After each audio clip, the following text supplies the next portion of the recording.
Je vais maintenant vous parler de quelque chose que souvent vous avez du mal à comprendre, qui est qu'est-ce que c'est que le syndrome pseudobulbaire et à quoi c'est dû.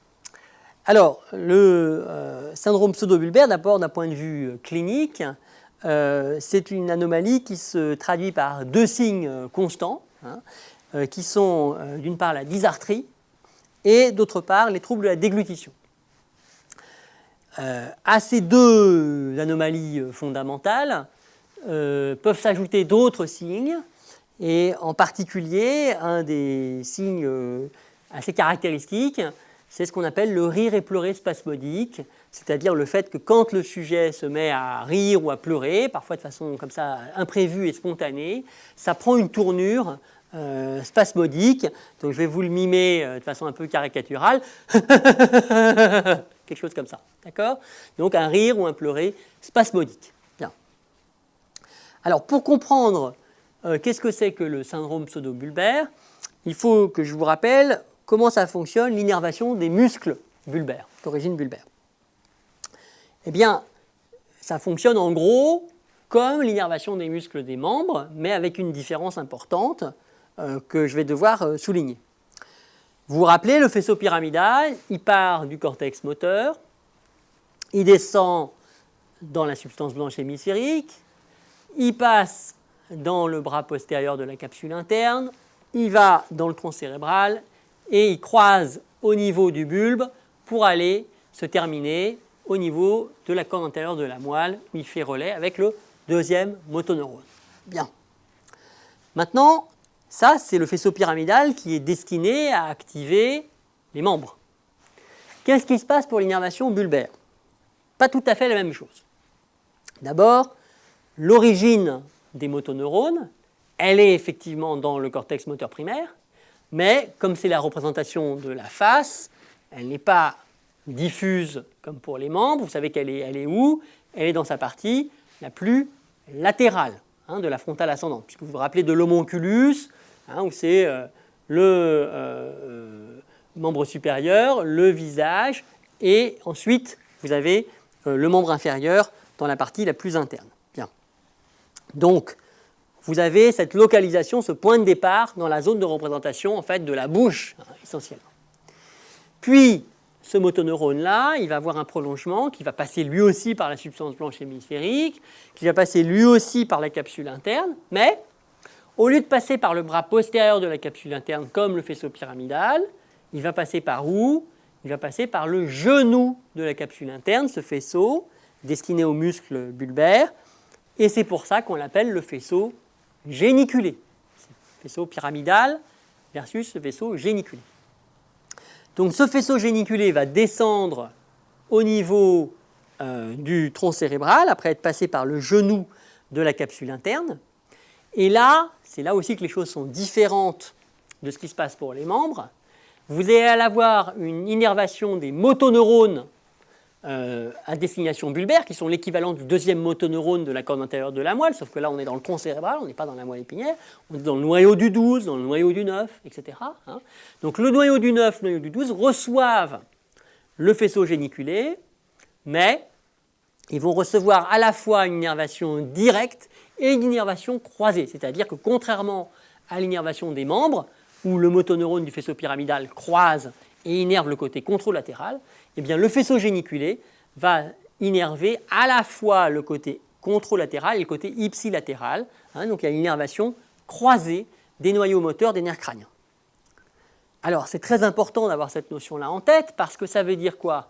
Ça veut dire que pour avoir une atteinte, l'équivalent d'une atteinte pyramidale, mais au niveau bulbaire, il faut avoir une atteinte des deux faisceaux géniculés. Puisque si vous en détruisez un, l'autre continue à activer les deux côtés à la fois. Donc, pour réfléchir à ce que c'est qu'une atteinte pseudo-bulbaire, il faut revenir à l'analogie de ce qui se passe au niveau des membres. Vous vous rappelez pour les membres, vous avez premier motoneurone, syndrome pyramidal, deuxième motoneurone, syndrome neurogène périphérique. Pour les muscles bulbaires, c'est exactement la même chose.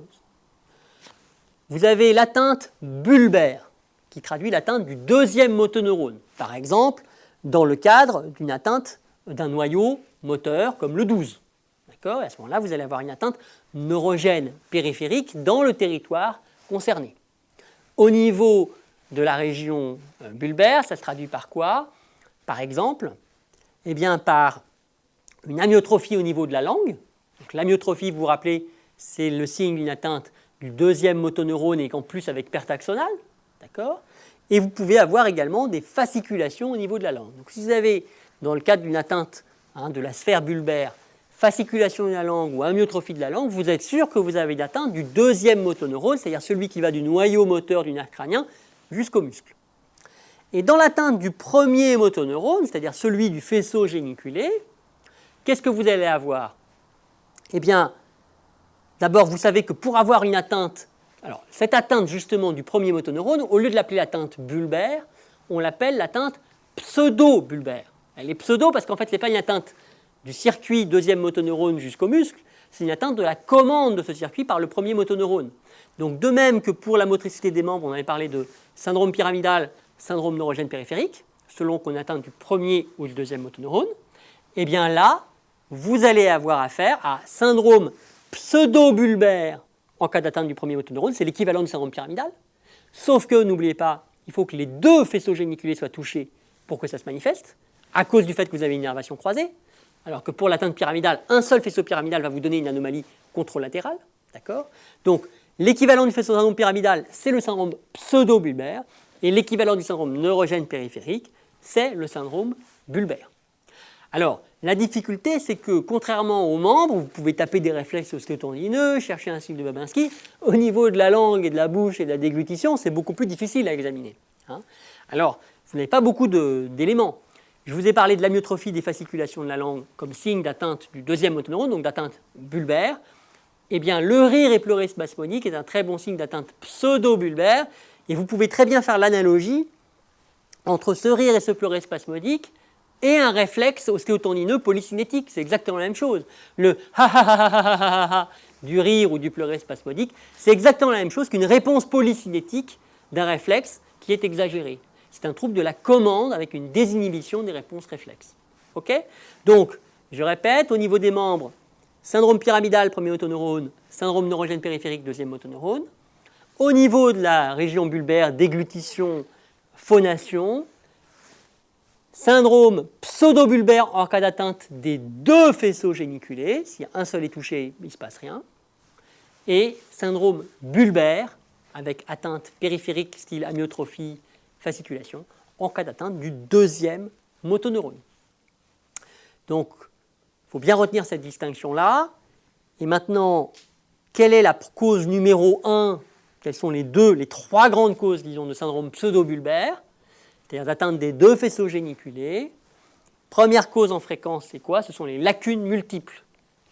Pourquoi? Parce qu'il suffit d'avoir des lacunes des deux côtés. Vous savez que les lacunes multiples, elles sont généralement bilatérales.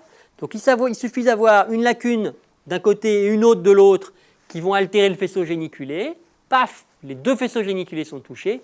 Syndrome pseudo-bulbaire. Donc c'est un des signes majeurs des lacunes multiples causées par l'hypertension artérielle, puisque vous savez que la lacune, c'est justement, par définition, une atteinte des petites artérioles perforantes qui sont particulièrement sensibles à la hyalinose due à l'hypertension artérielle chronique. Donc c'est une des manifestations fréquentes de l'hypertension artérielle et de ses conséquences cérébrales. Donc cause numéro 1, l'hypertension avec ses lacunes multiples. Cause numéro 2, c'est la sclérose latérale amyotrophique, on a déjà eu l'occasion de parler, puisqu'elle touche à la fois le premier et le deuxième motoneurone, aussi bien au niveau des membres qu'à l'étage bulbaire. Et vous savez que l'atteinte bulbaire et pseudo-bulbaire, on voit les deux à la fois dans la sclérose latérale amyotrophique, exactement de la même façon qu'on voit une atteinte pyramidale et neurogène périphérique mélangée dans cette maladie, qui touche à la fois le premier et le deuxième motoneurone, à la fois pour les membres et pour l'innervation bulbaire.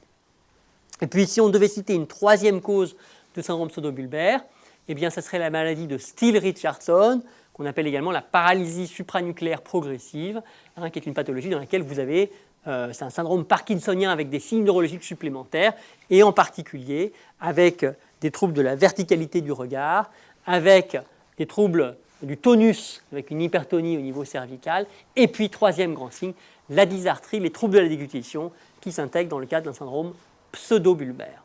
Donc le syndrome pseudo-bulbaire, pour vous, c'est quoi maintenant?